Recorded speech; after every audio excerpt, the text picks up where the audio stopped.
Voilà, David Claraval, bonsoir, député fédéral sortant, on le rappelle, vous rempilez. Maxime Prévost utilise le terme gueule de bois. Est-ce qu'on peut dire que le MR a également la gueule de bois au lendemain de ces élections? Mais je pense que d'une manière globale, les trois partis traditionnels, le CDH, le MR et le PS, sont en perte de vitesse de manière plus ou moins forte.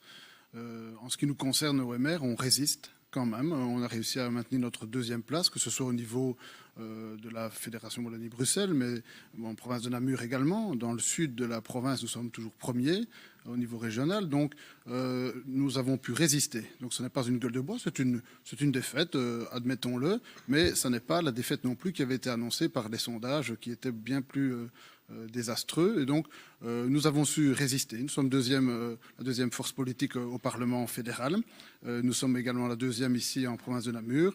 Je crois que malgré tout, on peut quand même être satisfait des résultats, même si c'est vrai, nous avons une diminution. Oui, hein, c'est ça. Ici, on l'a vu, hein, les chiffres indiquent clairement au niveau de la province de Namur, ce recul et cette perte de vitesse a été fatale puisque vous perdez un élu. Oui, donc nous perdons 8%, mais on perd 50% de nos sièges au niveau fédéral.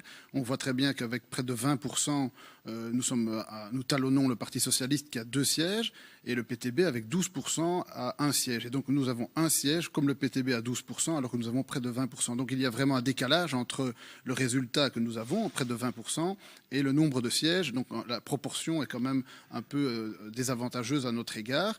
Mais voilà, c'est la règle du jeu. Donc est-ce que ce n'est pas un peu une communication de façade? Parce que hier, on vous avait sur notre plateau, c'était un peu la soupe à la grimace. Est-ce qu'aujourd'hui, on ne se retranche pas derrière ce discours? On reste la deuxième force politique du pays.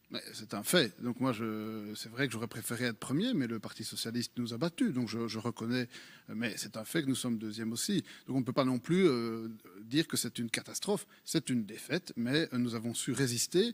Et au niveau fédéral, parce que c'est là que cela va se passer dans les mois qui viennent, le MR sera une source de solutions. Nous allons pouvoir parler avec l'ensemble des partis démocratiques. Nous ne parlerons pas évidemment avec les extrémistes, hein, que ce soit le Vlaams Belang ou le PTB, mais par contre nous sommes ouverts à parler avec les autres forces politiques, que ce soit les écolos, les socialistes, le CDH, le défi, tous ceux qui peuvent être source de solutions. Donc oui, nous avons diminué, mais c'est un peu caricatural de dire que nous sommes effondrés. Nous avons réussi à maintenir notre deuxième position, ce qui est quand même pas mal au regard de ce qui nous était annoncé.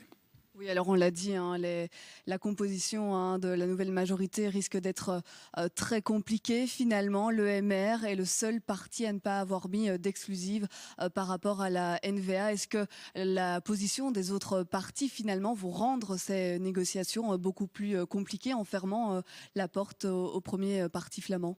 Mais en effet, je pense qu'à force d'exclusive, on risque d'être dans un blocage total.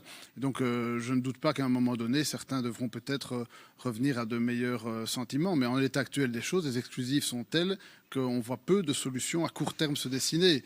Et quand on constate qu'en Flandre, on vote à droite et à l'extrême droite, et en Wallonie, on vote à gauche et à l'extrême gauche, il est quand même difficile, en plus de cela, de faire des exclusives à l'égard d'un parti qui est le premier parti de Flandre. Donc moi, je ne dis pas que nous allons privilégier la NVA, parce que nous sommes prêts à discuter avec toutes les partis démocratiques, et la NVA en est un, mais nous ne mettons pas d'exclusive, sauf vers les partis extrémistes, le PTB et le Vlaams Belang.